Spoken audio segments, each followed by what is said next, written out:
Olá para você conectado no Radio Waves, estamos iniciando mais um episódio do nosso canal, seja muito bem-vindo. Se você está chegando agora no Radio Waves, se é o seu primeiro acesso ao nosso canal e ele aconteceu através desse vídeo, saiba que o nosso canal é dedicado a falar sobre radialismo. Aqui nós temos destaque para programações, para pessoas, profissionais da área, tecnologias, emissoras, e estamos aí numa segunda temporada de episódios onde estamos ensinando passo a passo como montar uma web rádio. Na verdade, nem tanto ensinando, estamos mais aprendendo do que ensinando. Estamos fazendo isso através de uma rádio teste e falando sobre todos os aspectos envolvidos na criação de uma web rádio.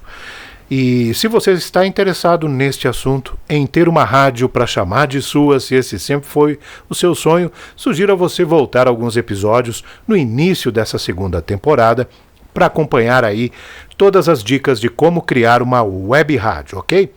No episódio de hoje vamos destacar alguns comentários que temos recebidos aqui no nosso YouTube, No YouTube a movimentação de comentários acaba sendo maior. A gente publica os vídeos também lá no Facebook, mas aqui no YouTube a representatividade é maior. Eu acredito que aqui no YouTube, tenho essa impressão, a gente tem um grupo de seguidores mais ligado à área de comunicação mesmo. São comunicadores, profissionais, entusiastas dos meios de comunicação e das rádios em geral.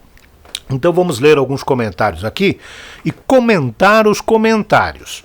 Recebi aqui da JCM Treinamentos um comentário que diz assim, Show, Maurício. As dicas, na minha opinião, se aplicam inclusive para os profissionais melhorarem a sua comunicação em outras áreas de trabalho. Curti o conteúdo.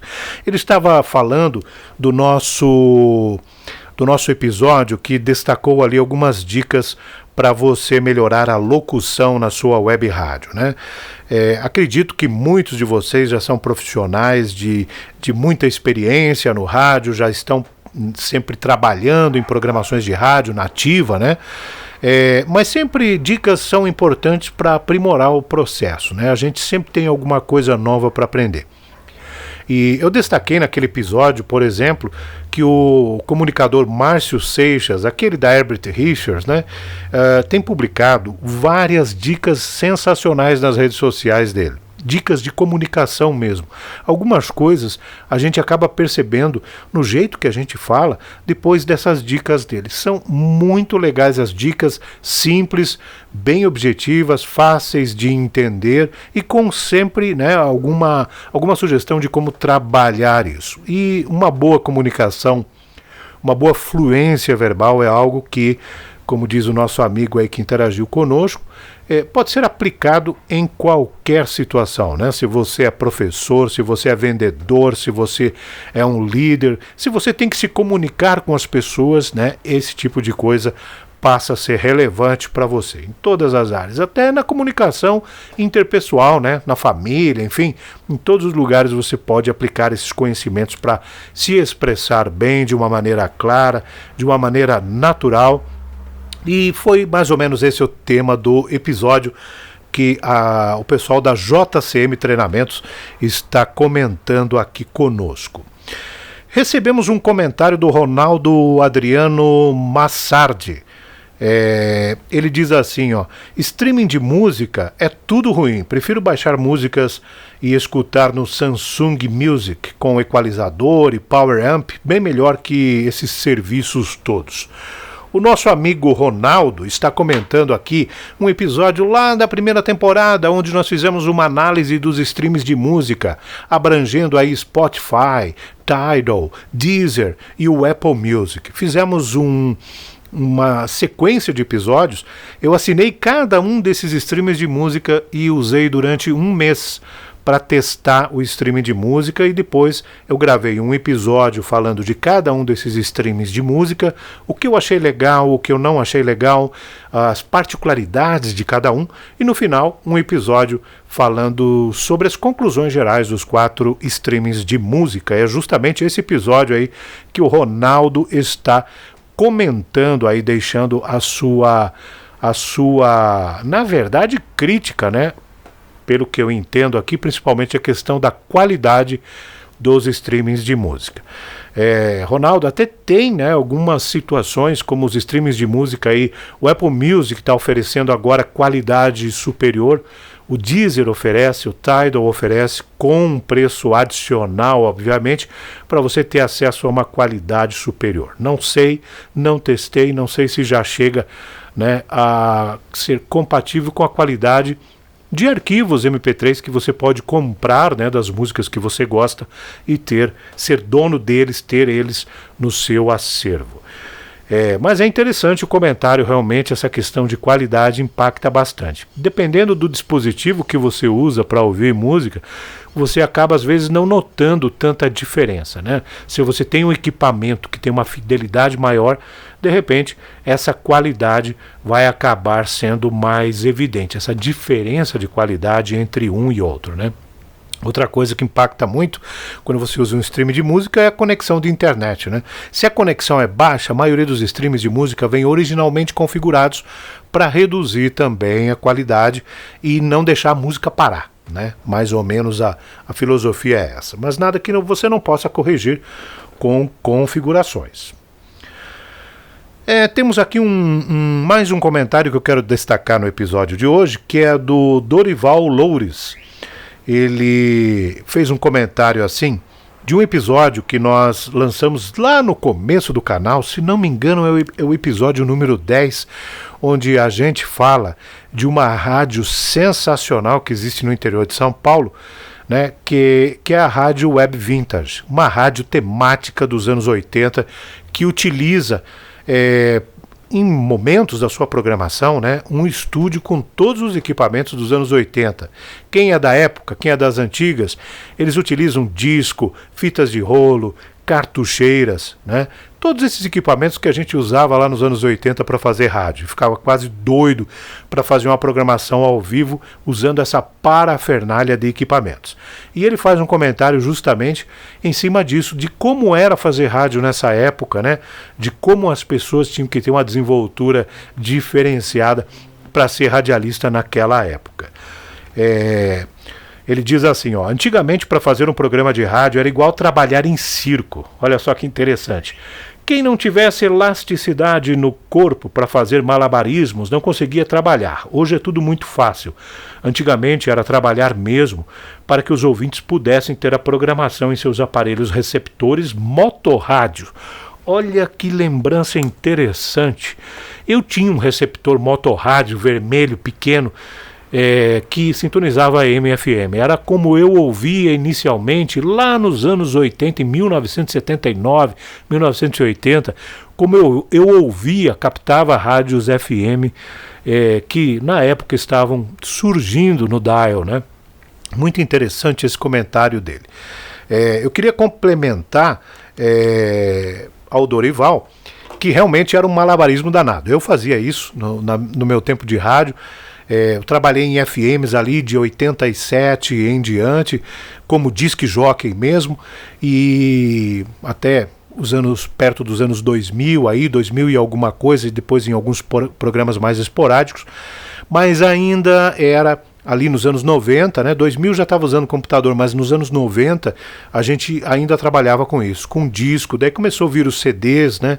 E mesmo com os CDs ainda era bastante malabarismo que a gente tinha que fazer para manter uma programação no ar.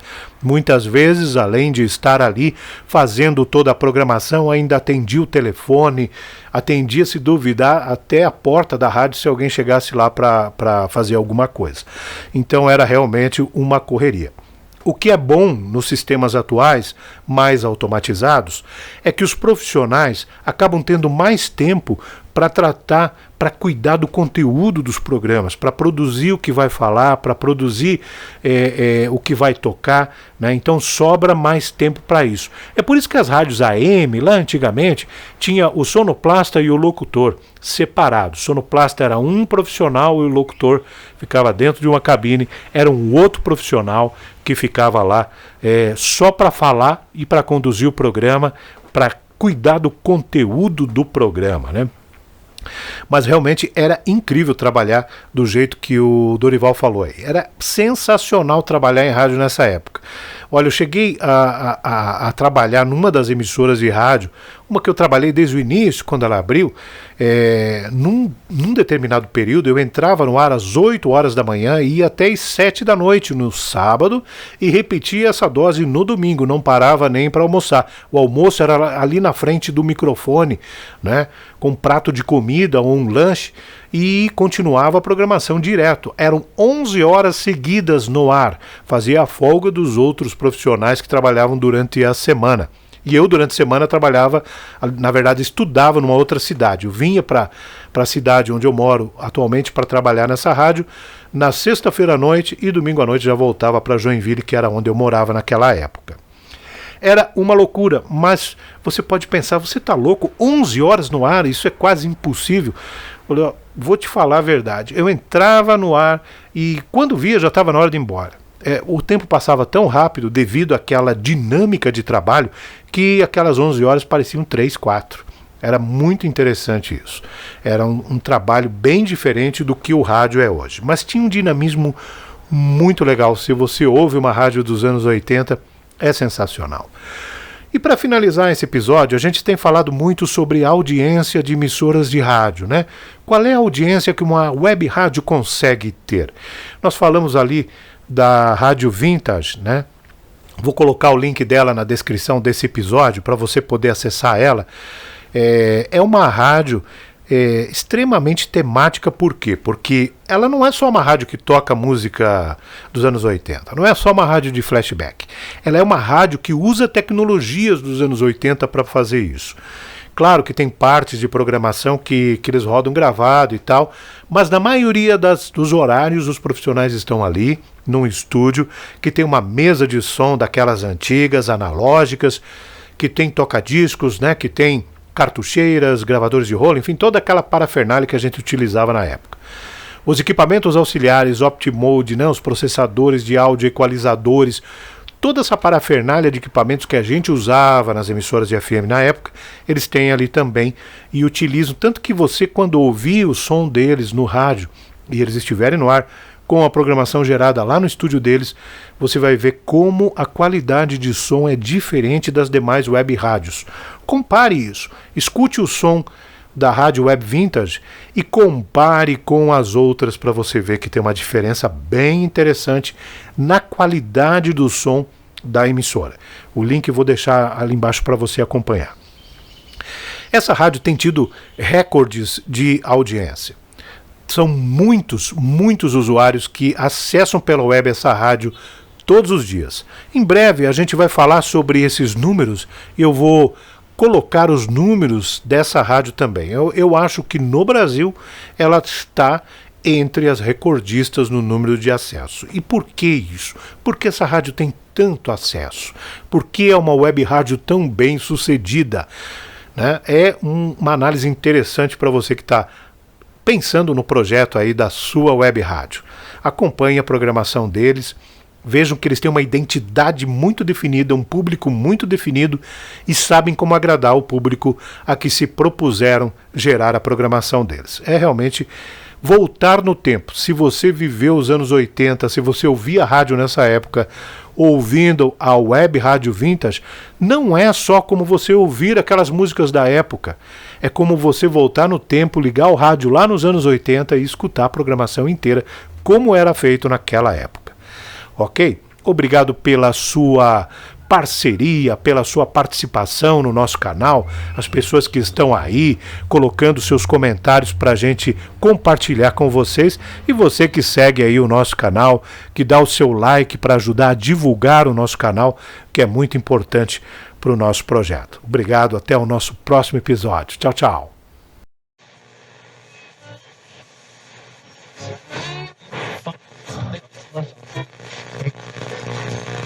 Listen.